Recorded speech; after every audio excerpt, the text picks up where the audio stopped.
Hello, my friends, and welcome to another episode of 30 Albums for 30 Years, 1964 through 1994, where we take a look and a listen to the most impactful albums over those years. In today's episode, we will be checking out the album Eric Dolphy's Out to Lunch, released August of 1964, recorded on February 25th of 1964 on Blue Note Records. So this is by far the most experimental album I have reviewed up until now, and for this episode I decided to try something different. I invited the talented and knowledgeable jazz arranger and saxophonist Mike Kaplan to co-host with me, since I knew he was a fan of this record and was very knowledgeable about it. In this episode we will get deeper into the weeds regarding analysis and discussion than I normally do on this program. We broke up our conversation, Mike and I, into two sessions. Side one of the recording was done in person at the 30 for 30 studios, and side two was a recording from a phone conversation, so the audio might not match exactly in terms of quality. The way this episode will work is I will begin by giving some detail on the album and Dolphy, and then I'll add my conversation with Mike first regarding his musical journey, and then about the album. We will then offer details and discussions about each track, and then if you're listening on Spotify, you will hear the track itself. So I hope that you are ready. I hope that you are hungry for knowledge because it's lunchtime.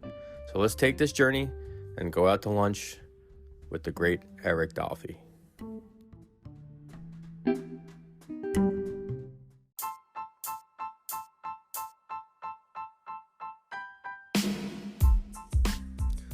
All right, so let's learn about Eric Dolphy, the wizard of the bass clarinet, alto saxophone, flute, and one of jazz's most distinctly original instrumentalists. While much of Dolphy's music falls into the free jazz category, his music was not without form or structure. Dolphy was a well-trained musician who can often display his ties to swing, bebop, and 20th century classical music. His solo styles often showcased wide, wild, intervallic, and irregular angular phrases. His unique and highly personalized style afforded Dolphy a recording career as a leader and brought Eric Dolphy to the attention of other jazz masters like Charles Mingus and John Coltrane, with whom he often collaborated.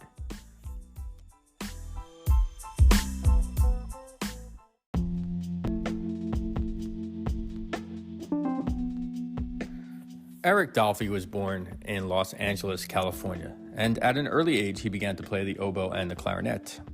After studying music at the University of Southern California and Los Angeles City College, Eric Dolphy joined the modernistic group Roy Porter's 17 Beboppers and recorded several albums. He then entered the Army, continued his training at the Navy School of Music. By 1958, Dolphy began working with another forward-looking jazz unit, Chico Hamilton's Quartet. In 1960, Dolphy started working and recording with Charles Mingus, one of jazz's most innovative composers and bassists. And after jamming with John Coltrane several times, Dolphy briefly joined Train's group in 1961. He also formed connections with other jazz explorers like Ornette Coleman, Booker Little, George Russell, Oliver Nelson, and others with whom he recorded with. As a leader, Eric Dolphy began showcasing his personalized music and compositions on records beginning in 1960 on several smaller jazz labels like New Jazz, Prestige, and Candide.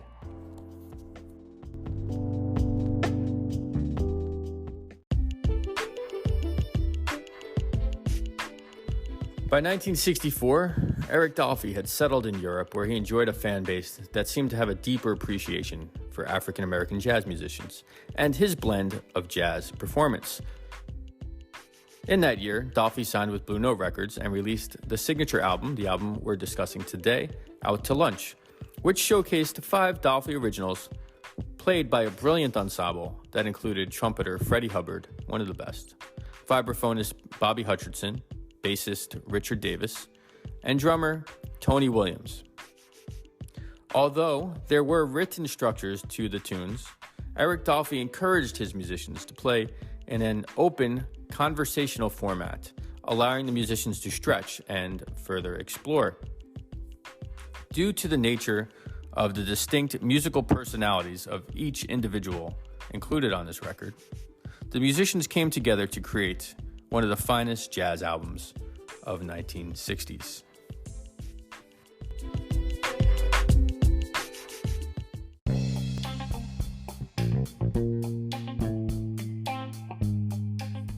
So sadly, Eric Dolphy would die unexpectedly the same year as the release of Out to Lunch, at only the age of 36.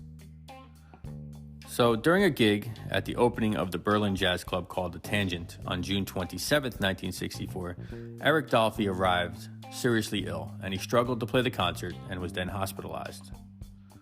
Now, while there have been some wild conspiracies regarding his death, mostly perpetuated by bassist Charles Mingus, it is generally believed that Dolphy had diabetes, a condition he was unaware of.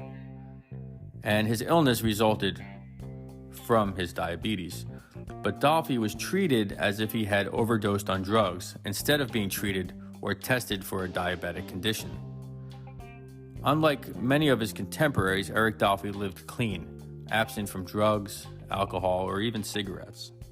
By making assumptions based on his profession and his race, doctors may have given Dolphy detox medication instead of insulin treatment, which he required, and he died of a diabetic coma.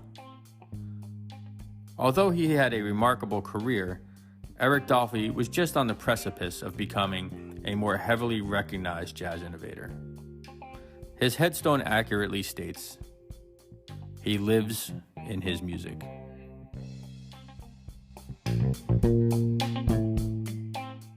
I'd like to welcome, I have a special guest here today, Mr. Mike Kaplan, the very talented saxophone player. Welcome to the show.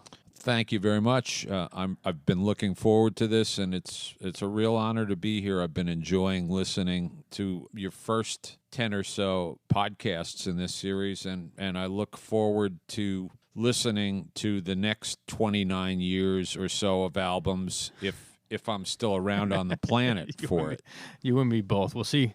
We'll see how that goes, but I know you've been listening, and I appreciate that for sure. So today we're actually here to talk about Eric Dolphy's album, Out to Lunch, but I don't really know a whole lot about you, and I purposely haven't asked you because I know you were coming on this broadcast. So tell me a little bit about your history, Mike. Where did you grow up? I was born in Manhattan, spent my first couple of years in Astoria, Queens. We moved out to New Jersey when I was about 3 years old. Spent most of my childhood in Maplewood up in Essex County. Right now, there's a lot of great musicians, jazz and others, in Maplewood, South Orange, but when I was growing up, not so much. I started on trumpet when I was in the 4th grade, and around the same time, I attended a summer music camp. And as part of the music camp, you had to take some sort of music appreciation course, and I opted for the jazz appreciation course. And we had a very inspirational teacher there. His name is Jim Buchanan, great bass player. Concurrently, I was also, we had an encyclopedia at home, the World Book. Okay. And I started reading about jazz there and read about bebop, and I was pretty fascinated by the beboppers. So that was your first influences or first experience was listening to bebop? Yes. And so I enjoyed what I heard in the course, and my mother knew it, and for that, my next birthday, she got me the Gil Fuller Orchestra featuring Dizzy Gillespie at the Monterey Jazz Festival, and that just made a complete convert of me. Okay. So, but that's still a trumpet, you know. That's correct. Okay. So I wasn't making. I did 2 years of trumpet, wasn't making all that much headway, and I switched to saxophone. First album I ran out and bought at Burt Miller's record store in Maplewood Center was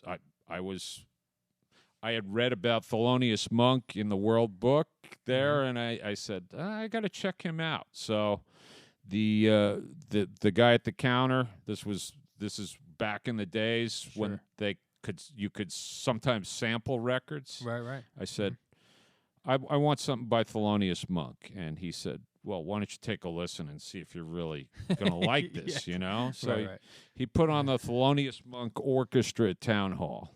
Yeah. And from the first couple notes, I said, yep, this is it. I'm buying it. So got it for like $2.99 or whatever albums cost in those days. Right. That's a pretty interesting. I mean, you went right to the more experimental side of jazz, you know. But see, Although that album's pretty accessible, I think. I'd say, and Yeah. maybe it also that's a pretty big band for Thelonious. Yes. You know, so I'd say that it sort of fostered my predilection for a lot of horns. You know, Right. Orchestration, arrangement, yes, characteristics. yeah, and that's been a big part of me. I'd consider my arranging probably my strongest suit, and in fact, I've led a 9-piece band, a nonette, for almost 40 years now, and written for it. All right, cool. So, Eric Dolphy, then that's what we're here to talk about. Yeah. Tell me a little bit about maybe your first hearings of Eric Dolphy. How'd you become aware of him? Let's start there.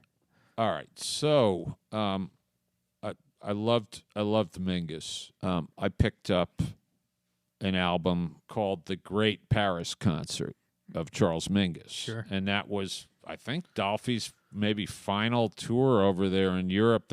He settled in Europe short at the end of that tour, and then he passed away shortly after. Yes.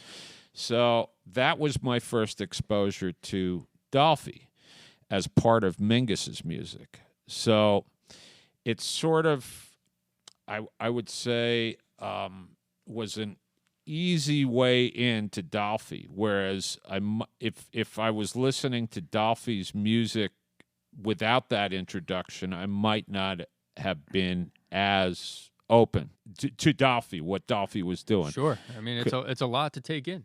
Yeah. Dolphy as part of Mingus's band. Yeah. That I understood right off the bat, and I related to. I think that's how a lot. I know for myself, it was the same thing. Through Mingus, being a bass player, obviously, check out Mingus, and then I'm like, what the hell? Yeah. What I mean, Mingus can get, a little experimental, obviously. Right. And then, of course, when you throw Dolphy in the mix, and I think probably, one of his most significant contributors, sidemen, if you will, and Mingus had an incredible respect for Eric Dolphy. Well, I would extend that to just about every musician that played with him. With Dolphy. Yes. Yes. Yeah. Right. I think from what I've read, I wasn't around to see Dolphy, Sure. From what I've read, he was a gentle soul, one who worked really, really hard on his music, and was uniformly respected as a person and a musician. Nobody I've ever read seemed to have any qualms or reservations about Dolphy. Yes, yeah. I believe from what I've read as well. I mean, Coltrane loved him for sure. Right. Mingus, who took issue with a lot of people, right, certainly had an amazing love and almost a brotherhood with Dolphy. It seems that way, yeah. And the only thing that bothered Mingus about Dolphy, I think, was when Dolphy said, "I'm staying in Europe." That bothered him. Yes, he was a little put off by that, I think. Yes. From what I've read, But I know even then, he when Dolphy passed, he wrote "Goodbye, Eric," which was a tribute to him, and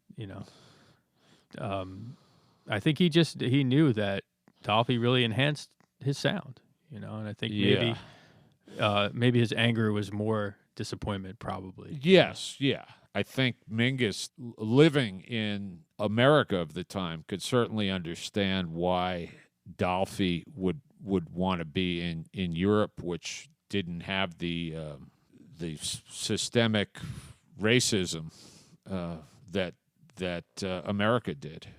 Right, and yet it might have been a certain degree of racism that was the cause of his death. True that. All right. So, in terms of the album, Out to Lunch, and by the time we finish this, it might actually be lunchtime. I know. But nonetheless, let's talk a little bit Out to Lunch. Tell me how you came to hear the album and your overall impressions of the record. Well, let's see. The very first time I heard that album was that one year at University of Rochester. I was the one thing that I enjoyed at Rochester. One thing. Yeah, aside maybe from smoking pot at Rochester, Right. was being a disc jockey at WRUR, the radio station. They had a very good archives back there, and we would just preview records, throw on a record, say, yeah, this is great. Right. And you could play whatever you wanted? Yes. As a college station, yeah. Well, I had a jazz show, so Right. I mean, I probably wouldn't have been able to get by playing Like Sgt. Bartok Peppers or- in the middle right. of my show or Okay, something. right. So it was a pretty tightly focused show. Right. But we would preview anything that was in the library, and that was the first time I heard Out to Lunch. And I already knew Dolphy through Mingus, and I knew some of Dolphy's albums as a leader, but I hadn't heard anything so wild that as that record.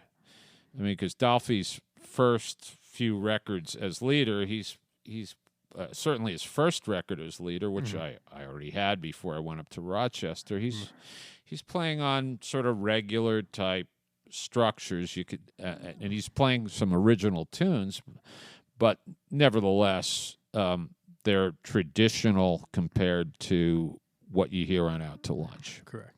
Right. So, in terms of Dolphy as a player, I mean, could you just talk about his approach, perhaps, to improvisation, particularly maybe as a saxophone player? All right. So, without trying to be too technical, and you could stop me at any point. Sure. Well, first of all, he had a great technique, which is not the most important component of his style, but what it did allow him to do is to realize just about any idea that he had. So, and let's not just talk about him as a sax player. The one thing that distinguishes Dolphy is that he played 3 solo instruments equally well, and he had distinct personalities on them, I feel. And one of those solo instruments, nobody really was playing. Yes, the bass clarinet, right? As a solo vehicle, right, that I'm aware of, or at least to that level. So, I think one thing that, many things distinguish Dolphy, but you can hear big leaps from the bottom to the top of his horn. Yes. And nobody really was doing this at the time. It's very tough to accomplish. But it wasn't to show off his technique. It was a device to express himself. Another thing that he was doing, and you especially hear maybe its fruition on Out to Lunch, is he's playing vocal sounds, not necessarily traditional melodic lines. Right. So, and he did that on all of his instruments, but I would say especially on bass clarinet. That's where I hear it the most. Agree. Yeah.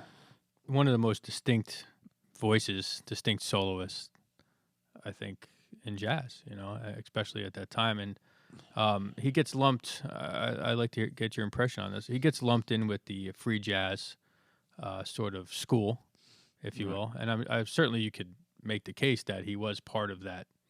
He was within those people. He could do it. He could do it. But you can also hear the 20th century classical music influence in his playing.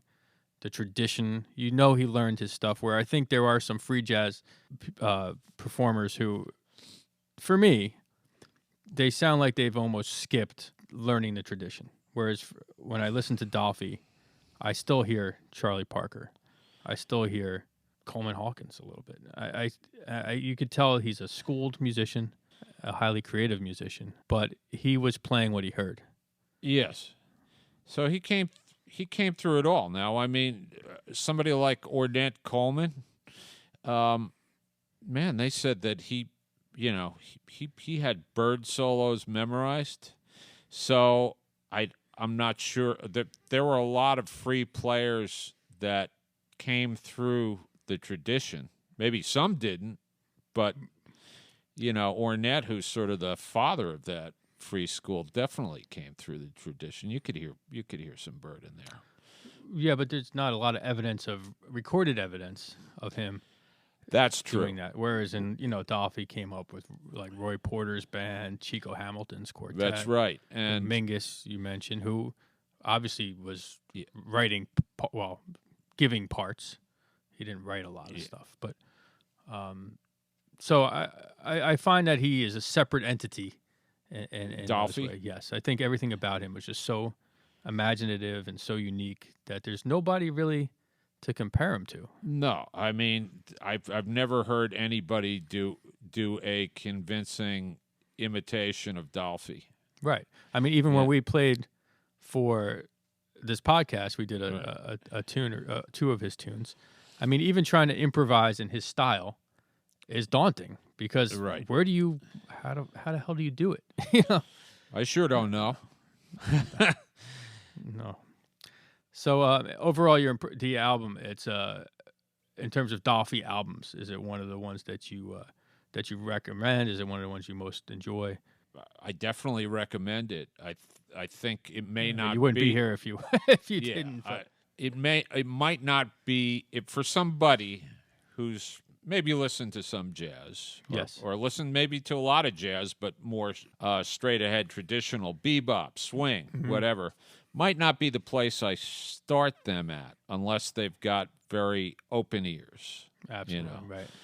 But here's what I think. One thing about Out to Lunch, I feel that as an album, what makes it special.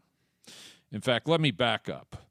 You came to me with the idea of talking about one of 3 albums for your podcast. Correct. I won't mention the other 2. I like both of those records a lot, but I had no hesitation when you gave me those 3, picking Out to Lunch. It was pretty. Although I said I'll get back to you, I pretty much knew. You know, I knew that because here's why. This album stands alone. I find that it's a totally unique album, even for Dolphy. Dolphy made some pretty special albums before this one, but I feel it is totally unique as an album and in his discography. Right. It's sort of like for people who don't know jazz, like Sgt. Pepper's, the Beatles' Sgt. Pepper's. Yeah, pretty good album.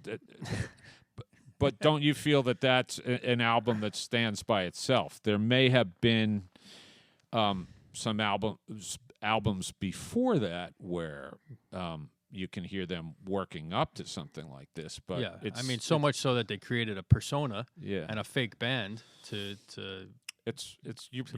you're stepping into another world. Yes. So that's the way I feel about Out to Lunch. It's about. I think it's something that it's the fruition of everything that Dolphy was imagining at that point, and I feel it's about as Dolphy as an album can get. Right, and I want to get your impression on this. Part of what makes it so brilliant is the cast behind him. Absolutely. It wouldn't without those players, I could only see one substitution on the album that wouldn't completely affect the way the album sounds and its uniqueness. Right. Are you talking about Hutcherson? I'm not. I'm talking about Hubbard. Really? Yes. Like, for example, the year before, Dolphy had done an album with the exact same instrumentation. Right. Or a session, I should say. It was a session that produced 2 albums. Mm-hmm. They were called Conversations and Iron Man.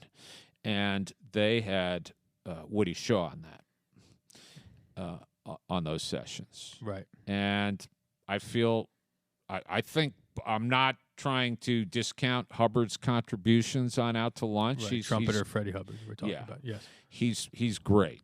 And he fits in totally. He's really creative, and he takes the band in some interesting directions. But yet, I feel that of all the players on that date, that you could have substituted somebody like Woody Shaw and maybe a few other players that had open ears at the time, and it would have worked. Might not have been as great. I don't know. Right. But I think it would have worked. But I think getting back to what you're talking about, it's Dolphy's compositions, and it's the rhythm section. It's Bobby Hutcherson. It's Richard Davis, and it's especially Tony Williams. All right. So cool. So what we're gonna do? This is something we haven't done on this podcast. I'm actually Mike and I are gonna pour ourselves another drink, perhaps, and then probably will be incoherent. But nonetheless, we're gonna listen to the album together. We're gonna comment on the 5 tracks that are in this album, and so stay tuned. We're gonna check out. We're gonna stop our discussion at this moment and listen a little bit. Yeah. Cool. All right. So we just got done listening to track number 1, Hat and Beard. And I think we blew our engineer RJ's mind with a little Eric Dolphy, but he's still in the room, so that's a good thing. So, all right, Mike, since you're our guest, like, take it away, man. What's your impressions of this track? All right. First off, like a little background. I believe he was inspired. He wrote this as a tribute to Monk, Thelonious Monk. But unlike a lot of tributes, he's not trying to emulate Monk's music at all. It's his impressions of Monk, the way he feels about Monk. So that makes it special. Yeah, and yet Monk would never write anything like this. This doesn't sound remotely as like experimental Monk. as he could be. I sort of imagine Monk walking down a street like this. Maybe that's the way Dolphy imagined it, sort of like this interesting gait, or maybe the way Monk dances. Yeah. That little circular thing he does. Yeah. So, I mean, how far into it do we want to go here? And I'll give you some impressions. Well, do your thing, and we'll see what we do. Tune starts off with sort of a catchy, to me, repeating vamp. With that sort of Tony Williams is starting off with that ding, ding, da, ding, ding, da, ding, ding, da, ding for about the first 8 or 9 bars or 10 bars. But something seems a little different about it. Right, and there's also a walking bass line in the beginning as well. That's so right. It's pretty traditional in a sense. But something doesn't feel like all those other ding, ding, da, dings, walking bass lines. What's happening? Well, they're playing in 9/4, and they're not playing 1 2 3 1 2 3 1 2 3. They're playing 1 2 3 4 5 1 2 3 4 1 2 3 4 5 1 2 3 4. But it does feel natural. It doesn't feel stilted. It just feels different. About 45 seconds in, all of a sudden, you don't hear that ding, ding, da, ding anymore. Tony Williams is doing these little comments. He's not playing steady time. So what do you feel about that part? Yeah, I mean, so in my notes, same thing. I mean, it begins with this walking bass, and you know, it starts out. Yes, it's in nines, which makes it already unique.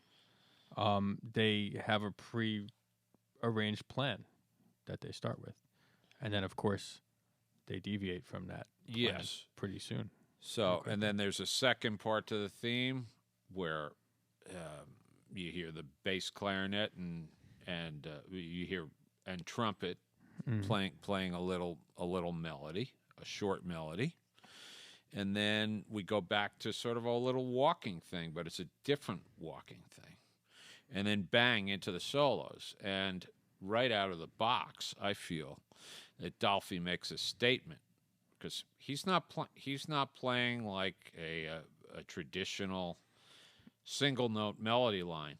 Bang! He's hitting this real expressive vocalized sound, Right. and that's what his solo consists of mostly. Yeah, he plays a few lines, but you can't really say they're traditional in any form. No, I mean, I've heard it described this way, and even in my listening, animal calls almost. However you want to describe it, it's not trying to outline a melodic development there. But yet, here's the thing. Here's what makes it work for me, and this is very subjective, but I feel that his solo throughout makes musical sense. He's not striving for effects to be different. This is a natural part of his playing, and it's something that you could hear if you listen to earlier recordings, like, for example, in 1960s, playing with Mingus. You hear him do a dialogue with Mingus, a duo, where he's doing a lot of these effects, and that, but they feel natural. You hear Dolphy at the top of his solo, and through most of his solo, he's playing pretty freely, and the rhythm section is not playing in a traditional fashion at all, even though there might be some. There is definitely pulse. There's something steady going on. And then finally, towards the end of his solo, you hear a sort of two-chord vamp figure. Right. And without getting too technical, that's something different for this record that Dolphy did, because on his earlier records as a leader, he's doing rather, at least for the improvisations, he's doing mostly sort of rather complex structures where, it might be 32 bars, might be 16 bars, might be whatever. It's a cyclical thing that the players have to follow. Whereas here, we're working from either a simple vamp figure that the players can depart from at some point, or nothing. Right. So that's what makes it different to me. One thing that makes this record different to me. Fair enough. Yeah. So I mean, Dolphy solos, brilliant, right? Right. And then Freddie Hubbard comes in. There it is. Yeah. And Freddie Hubbard is a different kind of personality. He's played on a lot of. At that point, he's playing on Ornette Coleman's Free Jazz album, so it's not like he's exactly a traditionalist, but yet he's more inside, shall we say, than Dolphy. Mm-hmm. So almost immediately, bang, the rhythm section is doing this vamp figure, and Freddie Hubbard's playing pretty melodically, but yet interspersing some explosions. It makes sense in the context. I agree. Yeah. Mm-hmm. And then finally, you were here. Hutcherson comes in, and he's not so much playing lines either. He's sort of expanding his concept of what he was doing behind, say, Dolphy's solo. He's doing sort of percussive explosions and coloristic type washes. Yeah, I mean, just the nature of the instrument itself, as opposed to a piano or a guitar, like we discussed before, it offers an effect, almost an openness, a dreamlike effect, if you will, or it doesn't guide Dolphy or Hubbard to play in a certain direction by laying down very specific chord voicings. Right. Yeah. I mean, there are times where he gets into something and he may lead, but that is the exception to the rule. And I think that's why Dolphy wanted the vibes, and why he had vibes players in his groups in the last few years of his life, often. Because it offers a specific vibe. Exactly. It's that vibe. So what would you like to add on this, Jay? I mean, you touched upon a lot of it. Obviously, as a bass player, I'm going to mention the bowed bass lines of Davis, his bass lines in general, his doing double stops, which is playing multiple notes, 2 notes at the same time, and he does it brilliantly. And then, Tony Williams shifting to brushes at a specific point is just all these different, using every device by changing from sticks to brushes, from changing to pizzicato plucked bass to bowed bass, by using the vibraphone in a specific way as to not lay down very structured chord changes and almost coloring by except during notes. Hubbard's solo. Yes, he does, which makes sense because Hubbard could be a more tonal player. Yeah, coming more from a traditional, in a way, and you can notice it right from the get go when he plays, everything shifts. Right. And it's out, but it's like for me, great music. Every time you hear it, you hear something different in it. And every time I listen to this, it's like the hairs on my arm stand up at different points. It's amazing. Yeah. It's amazing how much is going on without this track being busy in the least.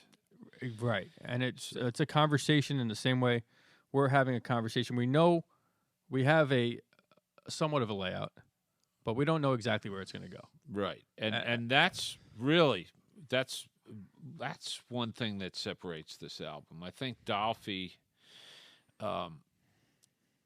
his compositions, and then probably his instructions, if he gave any.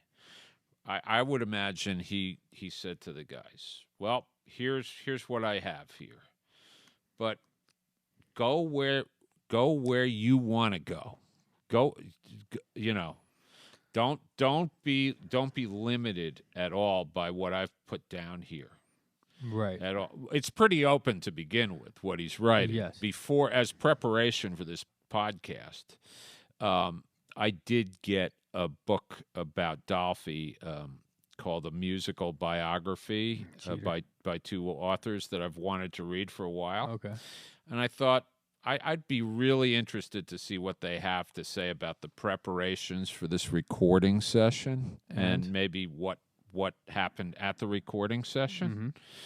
And to be honest with you, I was somewhat relieved to find out that there was nothing like that in the book.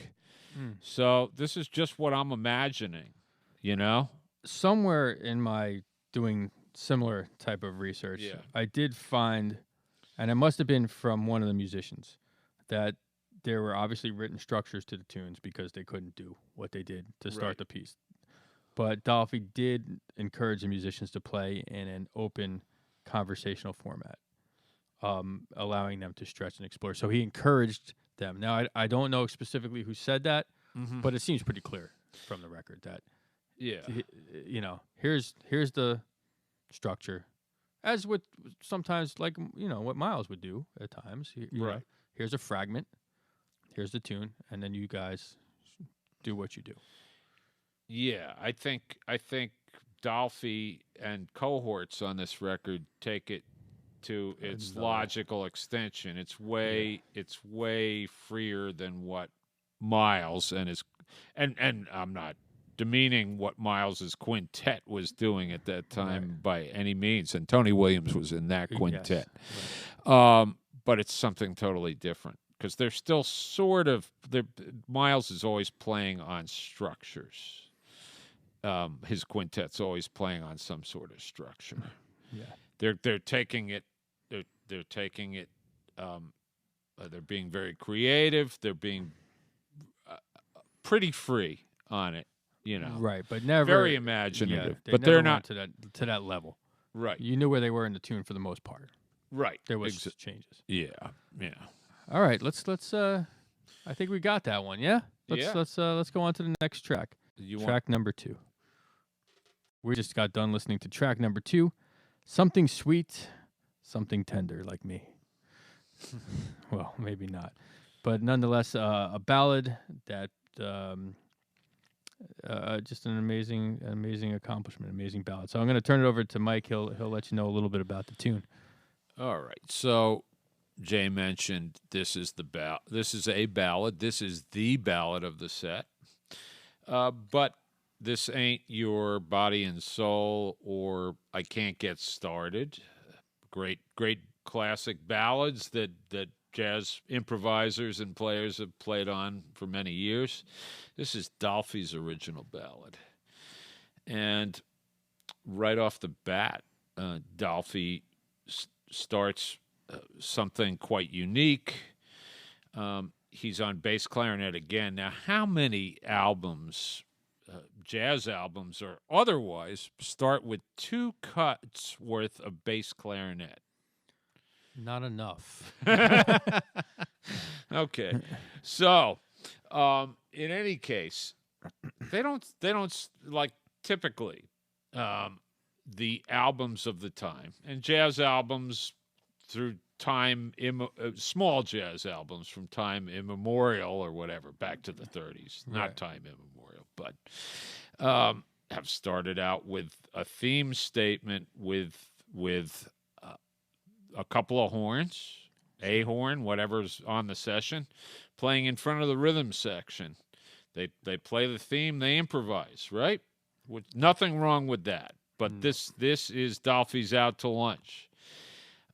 So he starts this with bass clarinet duetting with Richard Davis's bowed bass. Okay. So and they're right with each other. And Davis is just playing so creatively on this. I agree, yeah. It's just a bass, but yet he's implying all the chords back there, and you don't feel like anything's missing whatsoever. What do you mean, just a bass? Well, you know what I'm saying. Yeah, it's like typically a bass and a chord instrument on the on your typical jazz track.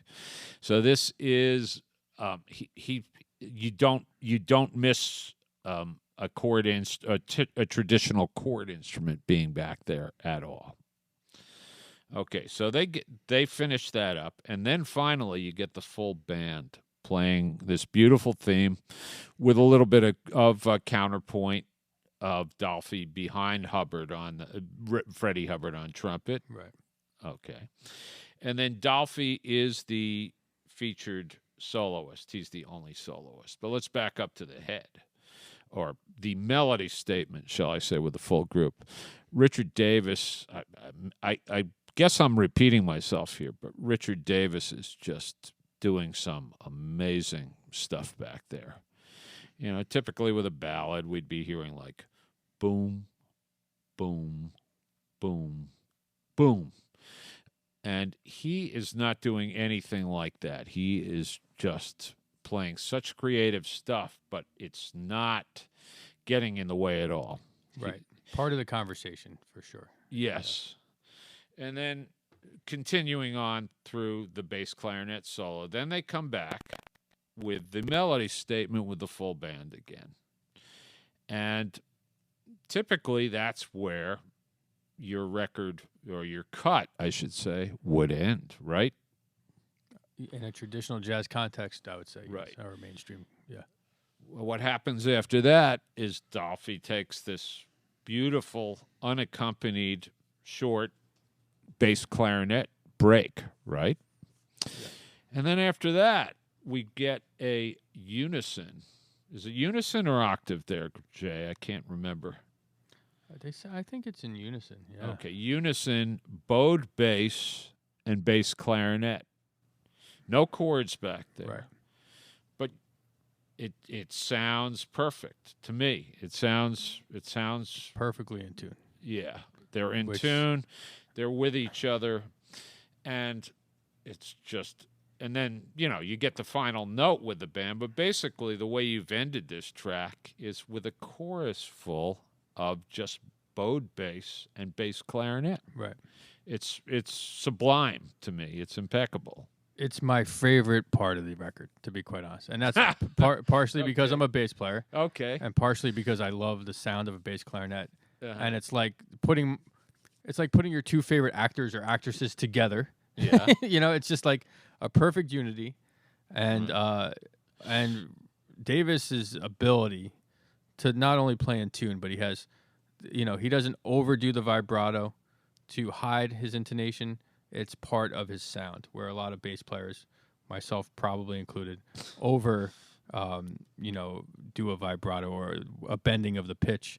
It's a technique we use to make ourselves sound in and out of tune, so we actually sound in tune. But he is a classically trained bassist. Yeah. And it's a reflection of that training. And very few bassists at the time, even a great soloist like a Paul Chambers or something, I don't know how they would sound playing in unison with the bow, with another instrument like that. Probably pretty good, but I don't know on this level. And it's just beautiful and perfect. Right, and the note choices are fantastic too. So, I don't know, just there's not sometimes much. Sometimes things are just really awesome. Yeah. It's hard. It's hard to qualify it. But I think, Mike, you touched on all the points, and I think unless you have anything more to say, I think we're ready to listen to track number 3. I think I'm rambling off at the mouth already. Yeah, because Rob just fell asleep on the board over here, so we're gonna continue. Stay awake, Rob. Coffee, man. All right, next track. All right, track number 3. I hope I say this right. Gazzolani? How's that sound? Sounds fine to me, yeah. I'm sorry, Mr. Servino Gazzolani, if that's his name, right? Well, let's talk about it, Mike. Tell me what you think about this track. All right. So, overall, I would say this is the most, quote, straight-ahead track on the album, but it ain't straight ahead compared to what was going on back then, So you hear the most tipping, that ding, ding, ding, ding, ding, ding, boom, boom, boom, boom, boom, boom, like that. And interestingly enough, on most of the record, you hear Dolphy playing freely, and you hear when Hubbard plays, maybe the band comes back to a little bit more terra firma approach. Nice. For at All least right. for at least part of Freddie Hubbard's solos. Where on this cut, basically, you're hearing for most of Eric Dolphy's solo, you're hearing sort of a more traditional. It's modern. Don't get me wrong, but it's more traditional. Ding, ding, ding, ding, swing, swing, swing, on the bass and the drums. Finally, it starts freeing up a little bit towards the end of Dolphy's solo, but nevertheless, it's straighter ahead than most of Dolphy's contributions. In the world of Dolphy, right? And then Hubbard's solo, they start out and they're playing very freely. They take little breaks. Richard Davis will come back in with another sort of new groove, or Tony Williams will. Sure. So it's more broken up. And I don't really I love this track. I don't really have that much to say about it, except give a good listen to Richard Davis's bass solo. I think it's a pretty fine piece of playing, very creative, and you won't hear it from any other bass player. No, it could only be Richard Davis. Yeah, very distinctive. So inspired, it's according to the liner notes, right, by flautist Servino Gazzolani, who I'm not familiar with. Also, in the liner notes, Dolphy reveals, this is a quote, "Everybody hold the construction for the first 13 bars, and then freedom." I think they kind of hold the structure a little longer than that. I agree with you. I think through most of Dolphy's solo, they're sort of playing, it's a 2-chord thing. It's 1 chord for maybe 16 bars. I haven't analyzed the exact number. Right. Then they change the chord for, they go to another chord for about 8 or 16, and then they go back to the first chord. So it's like an sort of an A-B-A structure. That's the way I feel it, and they're holding it for at least, I don't know, 2.5, 3 minutes of Dolphy's solo before they start freeing it up there. Yeah, and I think by this point, to me at least, it's become clear that the accompanying musicians are inspired by Dolphy's approach to soloing, in that I hear sometimes these larger intervallic leaps, even in Hutcherson's solo. Oh, definitely. And that's not something that was necessarily characteristic of their playing, but characteristic of Dolphy's playing. And I think they're somewhat trying to emulate that, or somewhat maybe by osmosis. It's kind of filtered into their playing. Additionally, also Dolphy has this way of sometimes using smaller fragments that he builds upon.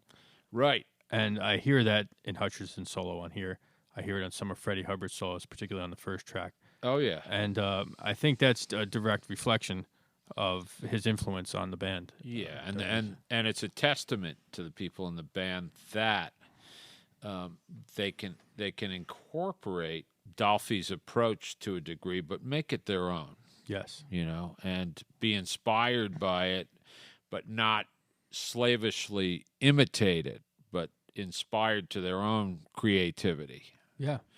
And play in ways that they might not ordinarily play. Right. I mean, he's directing the conversation, but not forcing the conversation. I think Dolphy is, and it's a pretty remarkable connection.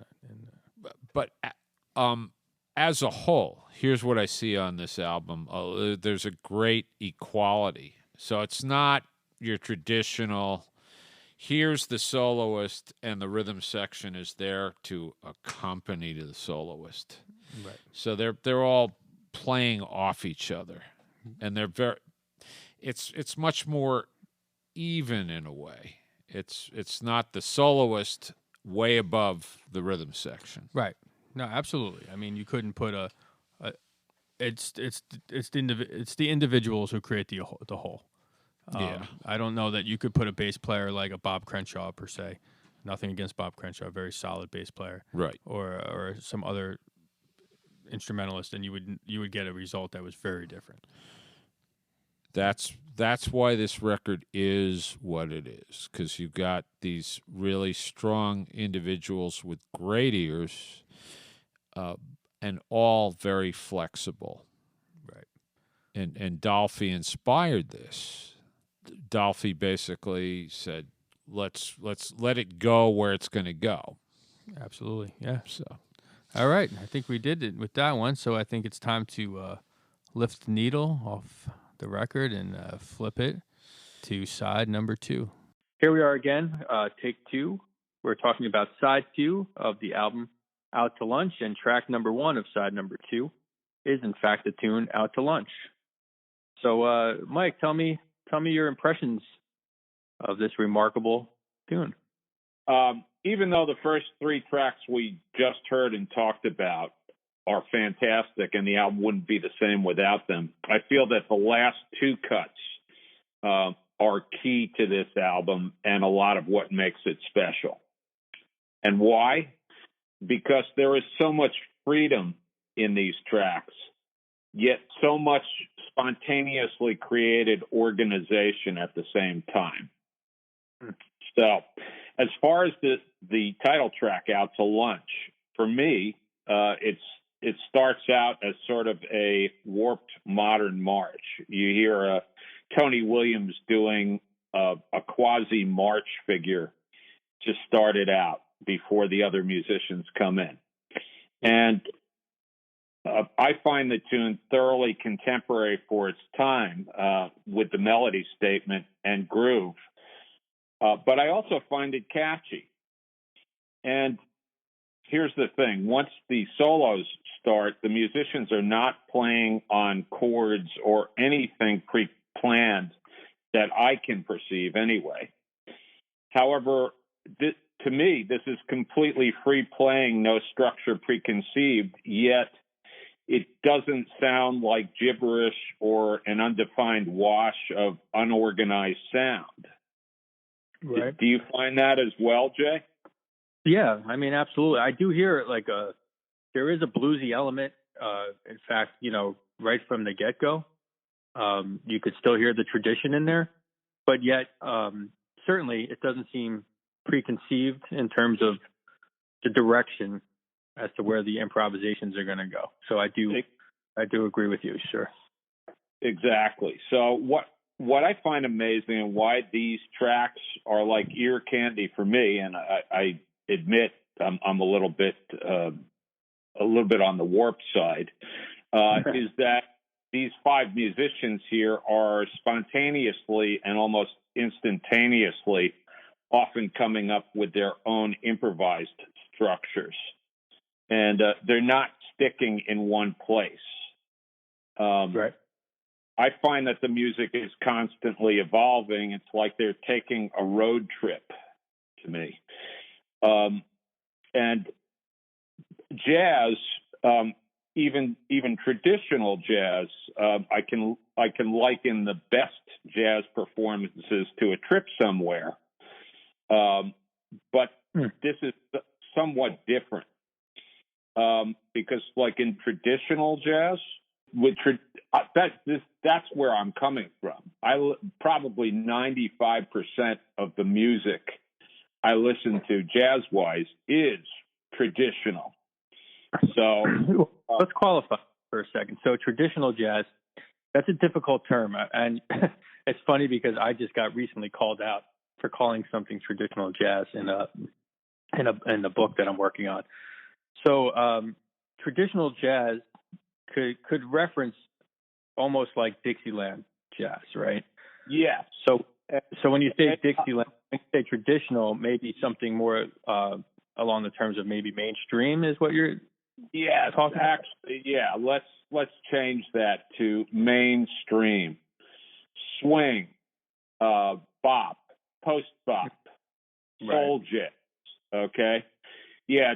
Trad does have older sort of connotations. Traditional has older connotations.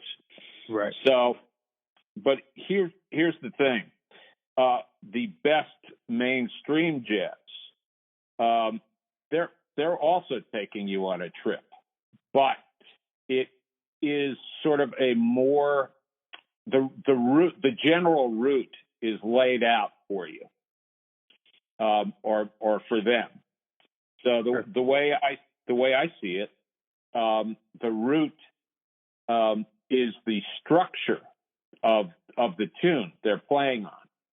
So typically they're starting out from home, and the route that they're taking is playing off the theme, both melodically and harmonically, or a combination of both.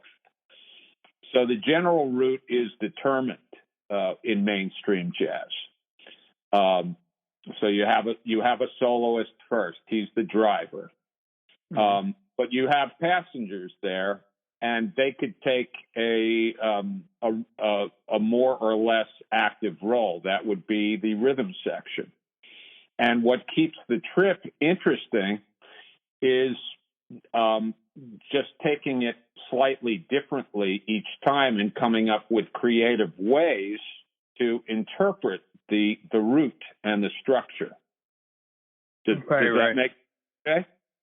Yeah, I mean, that's a good analogy. I think likening a jazz performance or recording to a trip is actually quite useful in a sense that, because people sometimes ask me, sometimes students, like, it sounds like it's just so free. Like, how do you know what to do? Why is it so different every time?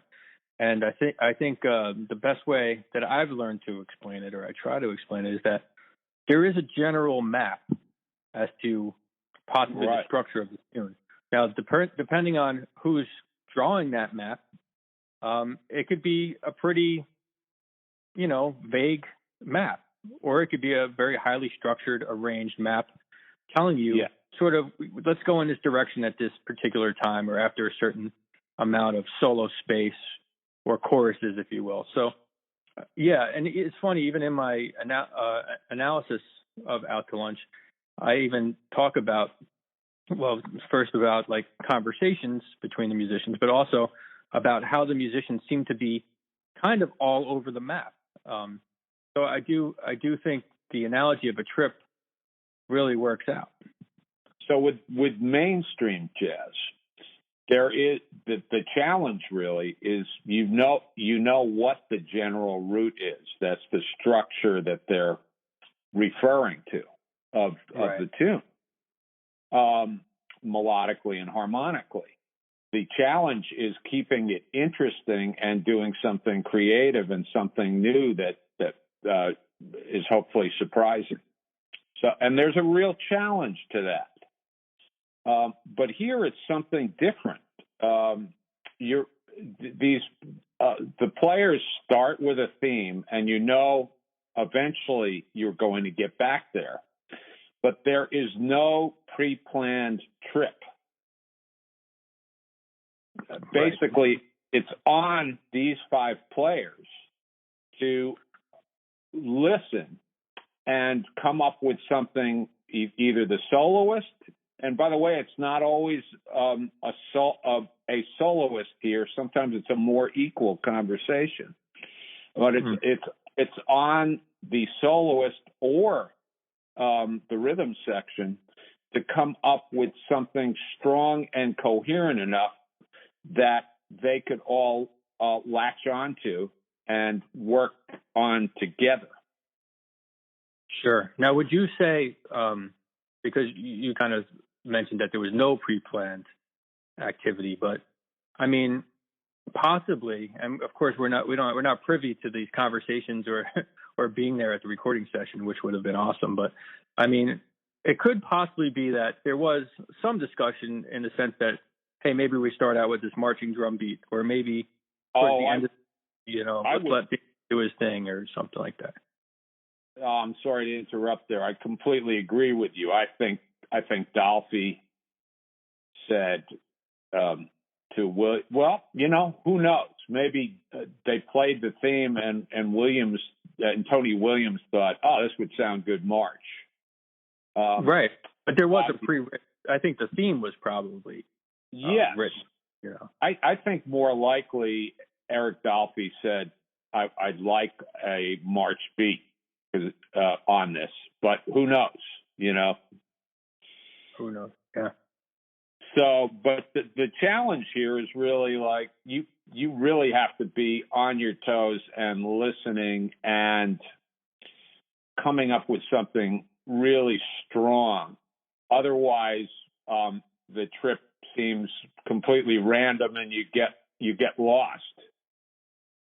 Right. And you have to really have a certain, what's the word I'm looking for? Connectivity or possibly trust in the other musicians you're working with to know that this is going to work out somehow. We don't know we don't know what's going to be really, but we know that, the pilot and the co-pilot are all pretty competent and genius level, I would say pretty much all these musicians. So yes, you know it's going to fall okay, but you don't know exactly where it's going to go. Right. And you have to be thoroughly concentrating at all times. Not to say that mainstream jazz musicians are not concentrating at all times. They should be, and they generally are. Yeah, but I'll tell you what, I bet you I could play Satin Doll and have a conversation. I might not play it great, but you do sort of at times, you can fall into, patterns or Right. themes that you're comfortable with. Where in something like this, and I'm sure you've probably played in this context, it's really an amazing sense of discovery to play this. Exactly. That's really what I find remarkable about this whole album, but especially these last two tracks, because it does seem like with the first three tunes, especially the ballad, something sweet, something tender, there is a chord structure throughout that he's improvising on, a fully planned chord structure. And then the other two tunes, they sort of work often off a two-chord vamp figure or some sort of figure. Not all the time, and there's a lot of freedom to stray from that if they want to. But these last two tracks, it seems to me like the only possible thing that I hear that could be planned in either of these tracks beforehand in terms of the improvisation is towards the end of this track, Out to Lunch, the title track. We do have a section where the horn players, Dolphy and Hubbard, are sort of doing a modern version of trading fours, right. Meaning they take a little bit of they'll take however long it is. It's not four. They're not. Another thing that's different about this is it's not a set 4 bars or 8 bars. They're playing a short statement, and then the rhythm section, not just the drummer, but both Tony Williams and Richard Davis are sort of answering them. So that Dolphy might have suggested that they do something like that. Yeah.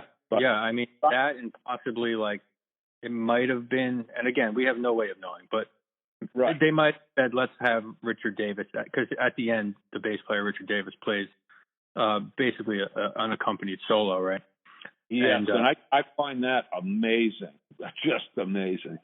Oh, yeah. I mean, it's pretty wild, his playing there, but it's thematic, and it's, structured without being structured, if there's such a term. And that right. he is creating on the spot, but you can sort of hear how he thinks thematic. You can hear themes. Yeah. And he's not just, showing off for the sake of showing off. It's just a remarkable part of the entire album. It's one of my, obviously I'm a bass player, so I respond to it. It's just, it's modern, but also it's somewhat tonal, and it's just a brilliant display of creativity.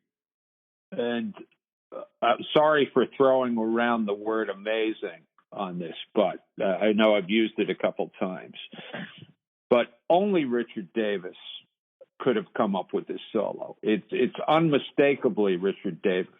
There's nobody else that sounds like this or has sounded like this since. Yeah, I think the closest may be a Charles Mingus, perhaps, but I would agree. I think he's definitely got a certain musical personality that is unique, and that's the reason. And as every musician, on this record, and I think you made reference to it in the beginning. I mean, this could have only been created with those 5 individuals at that moment, at that time. Exactly. So there is one other thing I'd like to make note of about this track. And once again, I'm sort of going back to the mainstream jazz versus Out to Lunch comparison. So on a mainstream jazz cut, typically, almost, I'd say 95% of the time, what's going to happen is coming out of the melody statement, one soloist is going to take it for a while. and then he's going to end at the end of the cyclical chord structure. Maybe he's going to go through the tune's chords 5 times, 2 times, whatever. And he ends his solo. And then the next soloist starts. On this cut and some of the other cuts on this album, what I find to be really exciting and unique for this time, people have done it since, is that there's not always this discrete point where one soloist ends and the next soloist starts. Like, for example, at the end of Eric Dolphy's solo, Freddie Hubbard comes in on trumpet and starts commenting on that. And they carry a short conversation before Freddie picks it up as the primary voice. Right. So, go ahead. I'm sorry. Mm-hmm. So I was just going to say that is, I mean, it's been done since, and I'm sure there were free jazz albums at the time maybe that did that, but you did not hear this on a label like Blue Note. Right. Yeah, this is definitely uncharacteristic for that label. I mean, I think you make a good point in that in a more mainstream setting, there is a stopping point from one soloist and then a starting point for the next, where on this album or on this cut, in fact, there's a certain degree of this overlapping that's unique to particularly to a Blue Note album at this time. Indeed. And one other thing along this theme, even after Freddie Hubbard starts his solo, so you would expect on a regular, your typical release that right after that, Bobby Hutcherson would come in strong on vibraphone to start his solo. Well, actually, what happens when Hubbard finishes is that it almost seems like an equal conversation between Bobby Hutcherson on vibes, Richard Davis on bass, and Tony Williams for a while. Bobby Hutcherson's playing very, very sparely, and it's extremely, there's an extreme equality there. And only gradually does Hutcherson really assert himself and become the primary voice. Yeah, no, I agree. I have that written in my notes as well. I mean, yeah, certainly. And then it seems to be a point where, Tony Williams almost like, sometimes three's a crowd. So he sort of briefly removes himself from the conversation, Yeah. And for a while, he only chimes in with these occasional short, rhythmic, fragmented figures. And then he's just, he's giving way to the other musicians, which shows respect for the other people you're working with, and it also shows a certain degree of maturity.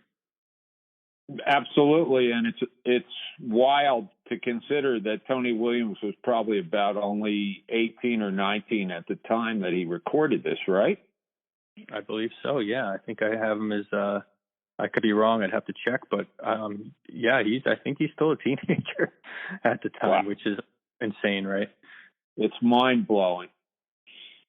So I think we've covered this one pretty in depth. Past this point, I guess we should let the music speak for itself. What do you think? I think we got it, man. Good stuff. Great. So now we're on the final track of the album, and it is the tune "Straight Up and Down." And I'd like to get Mike's impressions on this last track. So, for me, this is about the bluesiest that this album gets. But it's a very unique, modern, and abstract bluesy. It's not gut bucket. By the way, I'm fine with Gut Bucket, but this one is not Gut Bucket, but somehow it feels pretty bluesy to me. Yeah, in my in my notes, you know, I like to do this wordplay kind of thing, but it sounds as if the blues were intoxicated for me on this track. Yes, I agree. And actually, I think Dolphy said that this was supposed to be at least ahead. You know, where it goes after the melody statement, once again, is totally up to the players. But I think he was trying to simulate the posture and walk of somebody that had a couple too many with this track. Yeah, absolutely. That's not a direct quote, so don't hold me to that. But I believe what he said. It's on tape now, man. So now you have to own it. Now I'm in trouble. So, so Dolphy starts his solo with the rhythm section, and this is interesting. I don't think he set this up, but they actually, mostly for the first couple minutes, are only referring to one chord. But I think it's spontaneous. I don't think Dolphy said that we're gonna do an E7 or whatever chord it is they're referring to. I didn't sit down and try and figure out the exact chord. But I think it just happened. And interestingly, I think it's maybe Dolphy's, at least starting the solo, is sort of his most traditional, there we go with that word, but his most inside solo. But he's not limited by it, and he goes inside and outside in the solo. And the finally he takes it totally free. And also what's happening is behind him, you notice the rhythm section is doing sort of a shuffle rhythm. But it's a hint at a shuffle. So what's for your listeners who don't really know what a shuffle is? So it's a groove you might hear more on a rock and roll or soul R&B type record of the time. It's like dook-a-dook-a-dook-a-dook-a-dook. Right, which is something that Blue Note Records was incorporating quite a bit into their, into some of this more crossover jazz material that they were releasing, right? That's true. That for example, that record that you did a few episodes ago, the Sidewinder.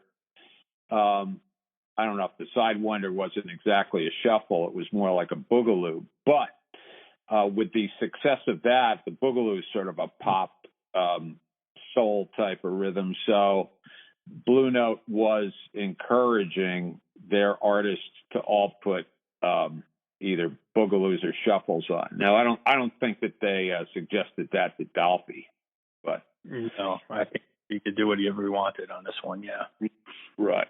But it's interesting how it does. You can't connect it to Blue Note just from that little fragment, I guess. But I don't. Yeah. Of course, I don't think it was intentional to connect it, and it wasn't that formalized. But that's interesting that you pointed that out. But it's like a very spare type shuffle, Mm-hmm. Right. It's a very loose shuffle. It's a hinted type shuffle. And also what's happening is, I find really wild is that, so they'll hit this groove for a little bit and then it starts stretching and it feels like it's going to break, and then they snap back in to this shuffle, and they do this a few times during Dolphy's solo. Right. So, and then moving on to the rest of the track, I don't feel a blow by blow is necessary like the last track we did. But interestingly enough, when Freddie Hubbard sort of takes the reins, unlike some of the rest of the record, Freddie Hubbard's solo starts in a totally free context. Typically, on some, not typically, but on some of the other tracks, after Dolphy, the rhythm section comes a little bit more inside to accommodate Freddie Hubbard's conception. But on this track, it's the other way around. Dolphy's solo, for the most part, is a little bit more inside, and then when Freddie Hubbard starts playing, it's totally free. And what makes this track cohere for me is that, and especially during Freddie Hubbard's solo, is that several times during the course of his solo, they come up with spontaneous, short, infectious groove figures. I think it's mostly Richard Davis comes up with these things on bass, but Tony Williams just follows him like that. And then you also hear Hutcherson playing these great rhythmic punctuations. And this might go on for like 20 seconds, half a minute. And for me, it's like sort of stops on the trip. These people, the travelers have come to a spot that they want to savor, and they stop and they enjoy it. They look around. They maybe have a conversation about it, and then they start traveling again for a little bit, and then either the rhythm section or Hubbard, the soloist, suggests another spot to stop at, and they come up with another groove behind him. So that, to me, is something that makes this record a bit different, you know? This sort of spontaneous organization they come up with. Right. No, it's great. I mean, yeah, like you mentioned, there's like almost this broken funk feel at one point during, I think it might be Hubbard's solo. And, I mean, I think you really nailed it. The one thing we didn't point out, which is probably very important, is that on these last two tracks, Dolphy's playing the alto saxophone. Oh yeah, how could I forget that? Yeah, which some might consider, his main instrument. Right, and it's actually it's the instrument out of all three that he plays that is the most traditional in a small group jazz context. You don't hear as much flute, and certainly you don't hear anywhere near as much bass clarinet in small group jazz. Exactly. And once again, I think mentioned it before, but what other jazz album would start with two bass clarinet tracks? Yeah, and it actually made me think about it, and it's something just that occurred to me when you were discussing the album, when you were sort of talking about how the last two tracks connect differently from the first three, or side one of the album. And I was going to ask you actually if you thought that they programmed the album with that in mind. And the more I think about it, I think they really programmed the album based on the instruments that Dolphy was playing. It could be, or it could be that maybe they thought that the first three tracks were a little bit more accessible, or what's the word I'm looking for? Slightly more inside, perhaps more easy to digest, but casual jazz fan, maybe, I don't know. Right. Your Blue Note, typical Blue Note buyer of the time, this was not the kind of music that they expected to get. Right. And they're also shorter tracks, I believe, right? I think the That's first three right. are shorter in length. So, I mean, it does take a certain individual or a certain giving over to the process to take a track like, let's go back to Out to Lunch for a moment. That's 12 minutes long, you know, and then you're talking about straight up and down. I think, you know, that clocks in close to 8 minutes perhaps or something like that. So that's lengthy, you know, even for, like, I know today, I mean, forget it. You can't even hold a young person's attention for 30 seconds. But, you know, 12 minutes of experimental jazz playing is certainly, you know, it's a testament to the listener almost as much as it is to the musicians, you know. True. So hopefully some people that were not familiar with Out to Lunch before hearing your podcast now will be encouraged to investigate it and listen to it with an open mind and give it a bit of time. Or maybe I'm giving us too much credit, but well, you know, part of the purpose of the podcast is to introduce music to people that they maybe haven't heard before. Of course, these albums aren't always chosen because they're my favorite albums, but because I think they're the most impactful. And I think in a certain regard that this one is. And this one happens to be that I thoroughly enjoy on a personal level. So I do think, you know, this is one where I can honestly say that when they lift the needle off the record, they will be better for having heard this. And I heartily agree. Excellent. Anything else you'd like to add, Mike? I think that about takes care of it. Excellent. I really wanted to thank you. I want to thank you for joining me on this podcast. You definitely added a lot, and it was a pleasure having you sort of co-host with me. The pleasure is all mine. It was a lot of fun, and I hope we get the chance to do it again if you're willing to have me.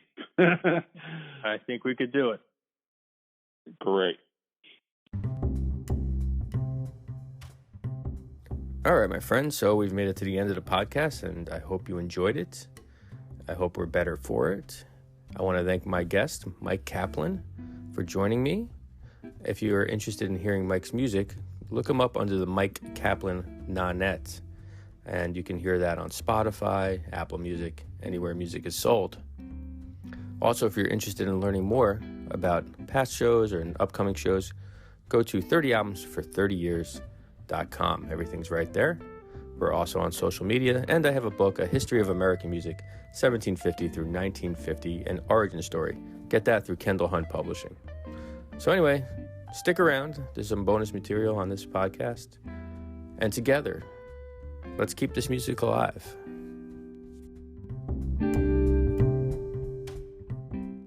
All right, guys, thanks for hanging out for the bonus section. For this bonus section, Mike and I decided to merge two Dolphy tunes, neither from this record, but they're Dolphy tunes nonetheless. Serene and 245 are the names of the tunes, and I hope you enjoy. 1, 2,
That works. That was good.